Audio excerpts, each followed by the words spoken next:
First step we're doing is the exhaust manifolds. Very simple. There are on each side, same thing on each side, 2, 4, 6. There will be 8 bolts.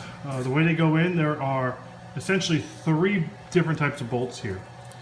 There's your shorter ones, and they're alternated every other one. You know, the very last one's a short one, and every other one's a short one, etc. It's pretty simple. I'm just going to show you what the threads look like for your own reference as I drop it. There you go. So that's how short the short ones are. Then there's what I call the long ones. Let's just put that back in.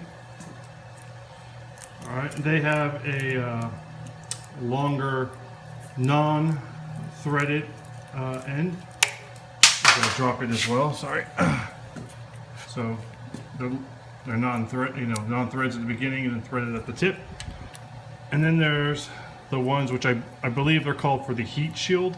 They're the heat shield bolts, but they also hold it into the block, and they are the longest of all of them, and they're threaded on both ends with the middle being in.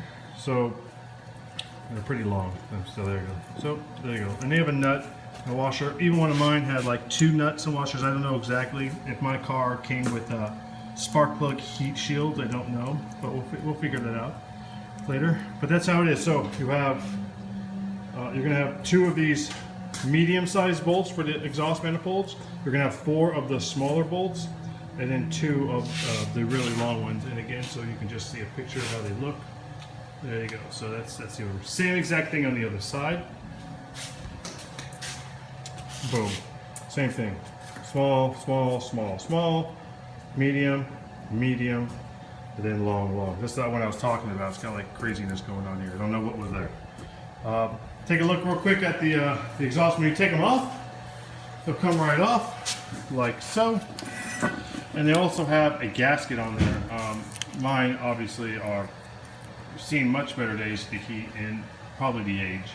So you're going to need a new exhaust manifold as well. There's also, if you go online, they say you should get these exhaust manifolds looked at for the dimensions and stuff like that. I don't know if I'm going to do that or not. But there's an exhaust manifold on each side, and we've set them in the beginning. That's looking at the engine from the front of the car. That's the left one. That's the right one. We plan on separating everything left and right and numbering it so we know which one goes where. All right, exhaust manifolds removed.